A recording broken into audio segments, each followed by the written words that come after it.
Hi, എല്ലാവർക്കും Ramshad voice എന്ന YouTube ചാനലിലേക്ക് ഒരിക്കൽ കൂടി സ്വാഗതം. ഷെയർ മാർക്കറ്റുമായി ബന്ധപ്പെട്ട വീഡിയോസാണ് നമ്മൾ കഴിഞ്ഞ ദിവസങ്ങളിലൊക്കെ ഇട്ടത്. ഇത് മൂന്നാമത്തെ വീഡിയോ ആണ്. മുമ്പുള്ള വീഡിയോകളൊക്കെ കാണാത്തവരുണ്ടെങ്കിൽ തീർച്ചയായും കാണുക. നിങ്ങളുടെ അഭിപ്രായങ്ങളൊക്കെ താഴെ കമൻറ്റ് രൂപത്തിൽ അറിയിക്കുക. അപ്പോൾ നമ്മൾ ഷെയർ മാർക്കറ്റ് പഠിക്കാൻ വേണ്ടിയിട്ട്, തുടക്കക്കാർക്ക് പഠിക്കാൻ വേണ്ടിയിട്ടുള്ള ഡീറ്റെയിൽസാണ് നമ്മൾ ഈ ചാനലിലൂടെ ഇനി വീഡിയോ അപ്ലോഡ് ചെയ്യുന്നതെന്ന് പറഞ്ഞിരുന്നു. അപ്പോൾ ഇനി ഏതെല്ലാം വീഡിയോസാണ് അപ്കമ്മിങ് ആയിട്ട് വരുന്നത്, ഏതെല്ലാം പാറ്റേൺ ആണ്, അല്ലെങ്കിൽ എങ്ങനെയാണ് പഠിക്കേണ്ടത്, അല്ലെങ്കിൽ എങ്ങനെയാണ് ട്രേഡ് ചെയ്യേണ്ടതെന്ന് അറിയാൻ വേണ്ടിയിട്ട് എന്തെല്ലാം കാര്യങ്ങളാണ് പഠിക്കേണ്ടത് എന്നുള്ള ചെറിയ സിലബസ് ആണ്. നിങ്ങൾ ഇത്രയും കാര്യങ്ങൾ പഠിച്ചു കഴിഞ്ഞാൽ തീർച്ചയായും നിങ്ങൾക്ക് എന്ത് ചെയ്യാൻ പറ്റും, ഷെയർ ട്രേഡിങ്ങിലേക്ക് ഒരു സ്കില്ല് ഡെവലപ്പ് ചെയ്യാൻ പറ്റും. നിങ്ങൾക്ക് വാച്ച് ചെയ്യാനും അല്ലെങ്കിൽ എവിടുന്ന് ട്രേഡ് എടുക്കണം, എങ്ങനെ ട്രേഡ് എടുക്കണം എന്നൊക്കെ ഇത്രയും കാര്യങ്ങൾ, ഞാനോട് പറയുന്ന കാര്യങ്ങൾ നിങ്ങൾ മനസ്സിലാക്കി കഴിഞ്ഞാൽ തീർച്ചയായും നിങ്ങൾക്ക് ഒരു ട്രേഡിംഗ് സ്കില്ല് ഡെവലപ്പ് ചെയ്യാൻ പറ്റും. തുടക്കക്കാരായിട്ടുള്ള ആളുകൾക്ക് വേണ്ടിയിട്ടാണ് ഇത് പറയുന്നത്. അപ്പോൾ നിങ്ങളുടെ അഭിപ്രായങ്ങളും കാര്യങ്ങളൊക്കെ ഓരോ വീഡിയോയുടെയും താഴെ നിങ്ങളുടെ അഭിപ്രായങ്ങളും കാര്യങ്ങളൊക്കെ കമൻറ്റ് ചെയ്യാൻ മറക്കാതിരിക്കുക. അപ്പോൾ നമ്മൾ ഈ ഒരു സിലബസ് ഇനി വരുന്ന വീഡിയോസ് നോക്കുകയാണെങ്കിൽ നമ്മൾ ട്രേഡിംഗ് വ്യൂവിനെ കുറിച്ച് പറയും. ട്രേഡിംഗ് വ്യൂ എന്ന് പറയുന്നൊരു പ്ലാറ്റ്ഫോം ഉണ്ട്. നമുക്ക് ചാർട്ടൊക്കെ അനലൈസ് ചെയ്യാൻ വേണ്ടിയിട്ട് നിങ്ങൾക്ക് ആപ്പായിട്ടും കിട്ടും, അതുപോലെ തന്നെ നമുക്ക് വെബ് പ്ലാറ്റ്ഫോമായിട്ടും ഈ ട്രേഡിംഗ് വ്യൂ എന്ന് പറയുന്ന ഒരു പ്ലാറ്റ്ഫോമിൽ ലഭിക്കുന്നതാണ്. അതിൽ നമ്മൾ രജിസ്റ്റർ ചെയ്ത് കഴിഞ്ഞിട്ട് എങ്ങനെയാണ് ഒരു കമ്പനിയുടെ ചാർട്ട് എടുക്കുന്നത്, അതുപോലെ എങ്ങനെയാണ് അനലൈസ് ചെയ്യുന്നത്, എങ്ങനെയാണ് സപ്പോർട്ട് വരക്കുന്നത്, റെസിസ്റ്റൻസ് എന്താണ്, അതിലുള്ള ടൂളുകൾ എന്നൊക്കെയാണ് നമ്മൾ ഈ ട്രേഡിംഗ് വ്യൂ എന്ന് പറഞ്ഞ സെക്ഷനിൽ ഉൾപ്പെടുത്തുക. പിന്നെ അത് കഴിഞ്ഞിട്ട് ക്യാൻഡിൽ സ്റ്റിക്കിനെ കുറിച്ച് പഠിക്കും. എന്താണ് ക്യാൻഡിൽ സ്റ്റിക്ക്, അതുപോലെ തന്നെ സിംഗിൾ ക്യാൻഡിൽ സ്റ്റിക്ക് പാറ്റേൺ ഉണ്ട്, ഡബിൾ ക്യാൻഡിൽ സ്റ്റിക്ക് പാറ്റേൺ ഉണ്ട്, 3 ക്യാൻഡിൽ സ്റ്റിക്ക് പാറ്റേൺ, അങ്ങനെ 3 പാർട്ടായിട്ട് ആ ഒരു വീഡിയോയിൽ നിങ്ങൾക്ക് ലഭിക്കുന്നതാണ്. പിന്നെ സപ്പോർട്ട് ആൻഡ് റെസിസ്റ്റൻസ്, ഏറ്റവും ഇമ്പോർട്ടൻ്റ് ആയിട്ടുള്ള വിഷയങ്ങൾ മാത്രമേ ഇത് ഉൾപ്പെടുത്തിയിട്ടുള്ളൂ. സപ്പോർട്ട് ആൻഡ് റെസിസ്റ്റൻസ്, അതെങ്ങനെയാണ് സപ്പോർട്ട് ആൻഡ് റെസിസ്റ്റൻസ് വരക്കുന്നത്, ഏതെല്ലാം ടൈം ഫ്രെയിമിലാണ് നിങ്ങൾക്ക് സപ്പോർട്ട് ആൻഡ് റെസിസ്റ്റൻസ് കൂടുതൽ ആക്യുറേറ്റ് ആയി കിട്ടുക എന്നൊക്കെ വ്യക്തമായിട്ട് അത് ആ ഒരു ചാപ്റ്ററിൽ നമ്മൾ പറയും. പിന്നെ ഏറ്റവും പ്രധാനപ്പെട്ട ഭാഗമാണ് ട്രെൻഡ് ഫോളോ ചെയ്യുക എന്നുള്ളത്. അത് 3 തരം ട്രെൻഡുകളുള്ള അപ്പ് ട്രെൻഡ് ഉണ്ട്, പിന്നെ ഡൗൺ ട്രെൻഡ് ഉണ്ട്, അതുപോലെ സൈഡ് വേസ് ഉണ്ട്. അപ്പോൾ ആ ട്രെൻഡ് എങ്ങനെയാണ് വരുന്നത്, എങ്ങനെയാണ് അക്യുമുലേഷൻ സ്റ്റേജ് എന്താണ്, ഡിസ്ട്രിബ്യൂഷൻ സ്റ്റേജ് എന്താണ്, അങ്ങനെ ഓരോ മൂവ്മെൻറ്റും നമ്മൾ ട്രെൻഡുമായി ബന്ധപ്പെട്ട് മാർക്കറ്റിൽ എങ്ങനെയാണ് ഈ ഒരു മാർക്കറ്റ് മൂവ് ചെയ്യുന്നതെന്ന് വളരെ വ്യക്തമായിട്ട് മനസ്സിലാക്കുന്ന ഭാഗമാണ് ട്രെൻഡ്സ് എന്ന് പറയുന്ന ഭാഗത്ത് വരുന്നത്. പിന്നെ പിവോട്ട് ട്രേഡിംഗ് സ്ട്രാറ്റജിയാണ്, അതുപോലെ CPR, അതൊക്കെ ഇൻഡിക്കേറ്റർ യൂസ് ചെയ്തിട്ടുള്ള ട്രേഡിംഗ് സ്ട്രാറ്റജികളാണ്. അപ്പോൾ CPR ട്രേഡിംഗ് സ്ട്രാറ്റജി, അതുപോലെ ഗ്യാപ്പ് ട്രേഡിംഗ് സ്ട്രാറ്റജി, ഗ്യാപ്പ് അപ്പായി കഴിഞ്ഞാൽ അത് ഫില്ല് ചെയ്യാൻ അതിങ്ങനെ സപ്പോർട്ടായി റെസിസ്റ്റൻസായി വർക്ക് ചെയ്യുന്ന ഗ്യാപ്പ് ട്രേഡിംഗ് സ്ട്രാറ്റജി. ഓരോ ഗ്യാപ്പ് അപ്പ്, ഗ്യാപ്പ് ഡൗൺ എന്നൊക്കെ പറയാറുണ്ട്. അപ്പോൾ അവിടെ എങ്ങനെയാണ് പ്രൈസ് ആക്ട് ചെയ്യുക എന്നൊക്കെ നമ്മൾ ഗ്യാപ്പ് ട്രേഡിംഗ് സ്ട്രാറ്റജിയിൽ നമ്മൾ മനസ്സിലാക്കും. പിന്നെ EMA 200 ഇൻട്രാഡേ സ്ട്രാറ്റജി. അപ്പോൾ ഇൻട്രാഡേയിൽ EMA 200 എന്ന് പറയുന്ന ഇൻഡിക്കേറ്റർ ഇട്ടിട്ട് നമുക്ക് എങ്ങനെ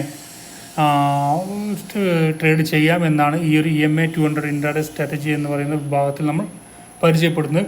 അപ്പോൾ അതൊക്കെ നിങ്ങൾ കറക്റ്റായിട്ട് ഫോളോ ചെയ്ത് കഴിഞ്ഞാൽ നിങ്ങൾക്ക് എന്ത് പറ്റും, നിങ്ങൾക്ക് തന്നെ ഒരു കോൺഫിഡൻസ് വരും, നിങ്ങൾ ഉദ്ദേശിക്കുന്ന രീതിയിലൊക്കെ പ്രൈസ് ആക്ട് ചെയ്യുമ്പോൾ. പിന്നെ വോളിയം സെറ്റപ്പ്, ഇൻട്രാഡേ ട്രേഡിങ്ങിന് വേണ്ടി വോളിയം എങ്ങനെ നിങ്ങളെ സഹായിക്കും എന്നുള്ള ഇൻട്രാഡേ ബേസ് നമുക്ക് മനസ്സിലാക്കാൻ പറ്റും. പിന്നെ ട്രേഡിംഗ് സെറ്റപ്പ്, ഒരു ട്രെൻഡുള്ള മാർക്കറ്റിൽ എങ്ങനെയാണ് ട്രേഡ് ചെയ്യേണ്ടതെന്ന് നമ്മൾ ഈ ഒരു ചാപ്റ്ററിൽ മനസ്സിലാക്കും. പിന്നെ ഏറ്റവും കൂടുതൽ നമുക്ക് മനസ്സിലാക്കേണ്ട ചാർട്ട് പാറ്റേൺസ് ഉണ്ട്. ഓരോ ചാർട്ട് പാറ്റേൺസ്, ഈ ചാർട്ട് പാറ്റേൺസ് നമ്മൾ മനസ്സിലാക്കുന്നത് മുമ്പ് പ്രീവിയസ് വന്ന ചാർട്ട് പാറ്റേൺസ് മനസ്സിലാക്കിയിട്ട് ഇനിയും അതുപോലെ ആവർത്തിച്ച് വരുമ്പോൾ എന്താണ് മാർക്കറ്റിൽ സംഭവിക്കുക എന്നാണ് ഇതിൽ പറയുന്നത്. അതിൽ തന്നെ അസെൻഡിങ് ട്രയാങ്കിൾ ഉണ്ട്, ഡിസെൻഡിങ് ട്രയാങ്കിൾ ഉണ്ട്, അതുപോലെ സിമെട്രിക്കൽ ട്രയാങ്കിൾ ഉണ്ട്, ഹെഡ് ആൻഡ് ഷോൾഡർ ഉണ്ട്, ഇൻവേഴ്സ് ഹെഡ് ആൻഡ് ഷോൾഡർ ഉണ്ട്, അതുപോലെ double top and double bottom ഉണ്ട്, M പാറ്റേൺ ഒക്കെ പറയും, അതുപോലെ W പാറ്റേൺ ഒക്കെ പറയും, അതുപോലെ triple top triple bottom pattern, reverse rising wedge pattern, അത് കപ്പ് ആൻഡ് ഹാൻഡിൽ പാറ്റേൺ. പിന്നെ ട്രെൻഡ് കണ്ടിന്യൂസ് പാറ്റേൺ ആയിട്ടുള്ള കണ്ടിന്യൂസ് ഫാലിംഗ് വെഡ്ജ് പാറ്റേൺ, അതുപോലെ റേസിംഗ് വെഡ്ജ് ഉണ്ട്. പിന്നെ ബുള്ളിഷ് ട്രയാങ്കിൾ, ബെയറിഷ് ട്രയാങ്കിൾ എന്നീ ചാർട്ട് പാറ്റേൺസാണ് നമ്മൾ മനസ്സിലാക്കുന്നത്.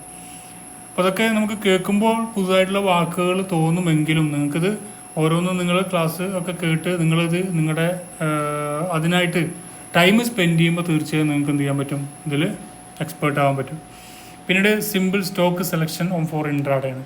നമുക്ക് എങ്ങനെ സ്റ്റോക്ക് സെലക്ട് ചെയ്യാം, നമുക്കിപ്പോൾ ജസ്റ്റ് ഏത് സ്റ്റോക്കാണ് നമ്മൾ ട്രേഡിങ്ങിന് വേണ്ടി സെലക്ട് ചെയ്യേണ്ടത് നമുക്ക് മനസ്സിലാവേണ്ട, അതിന് വേണ്ടിയിട്ടുള്ള ക്ലാസ്സാണിത്.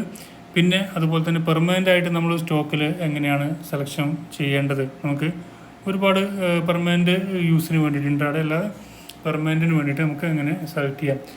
അതുപോലെ ഓപ്ഷൻ ഡ്രൈവ് റിജക്ഷൻ സ്ട്രാറ്റജി, നമ്മൾ ഇൻട്രാഡേ ട്രേഡിംഗ് സ്ട്രാറ്റജികളാണ് പിന്നീട് പറയുന്നത്. നമുക്ക് ഇത്രയും കാര്യങ്ങൾ പഠിച്ചിട്ട് ഇനി ഒരു സ്ട്രാറ്റജി ഡെവലപ്പ് ചെയ്ത് എങ്ങനെ ട്രേഡ് ചെയ്യണമെന്നാണ് ഇത് പറയുന്നത്.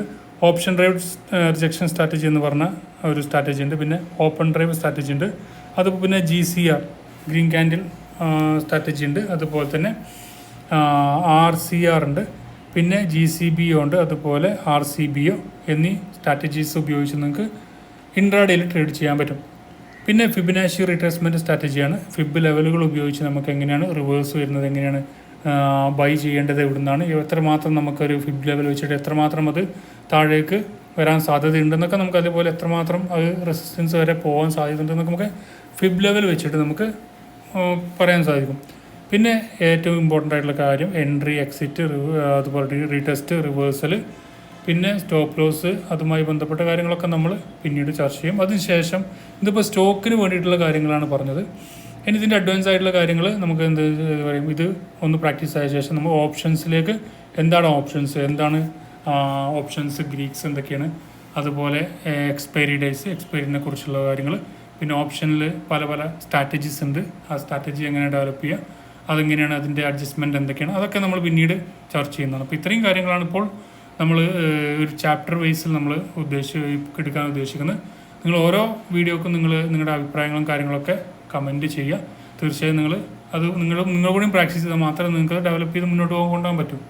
അപ്പോൾ ഇത്രയാണ് ഈ വീഡിയോയിൽ പറയാൻ ഉദ്ദേശിച്ചത്. തീർച്ചയായും മാക്സിമം ഫ്രണ്ട്സിലേക്കൊന്ന് നിങ്ങളുടെ ട്രേഡിംഗ് സ്കില്ല് ഡെവലപ്പ് ചെയ്യണമെന്ന് ആഗ്രഹിക്കുന്ന ഫ്രണ്ട്സുകളുണ്ടെങ്കിൽ അവർക്ക് ഫസ്റ്റ് മുതൽ തന്നെ ഫോളോ ചെയ്യാൻ വേണ്ടിയിട്ട് നിങ്ങൾ അവർക്കും കൂടി ഷെയർ ചെയ്യുക.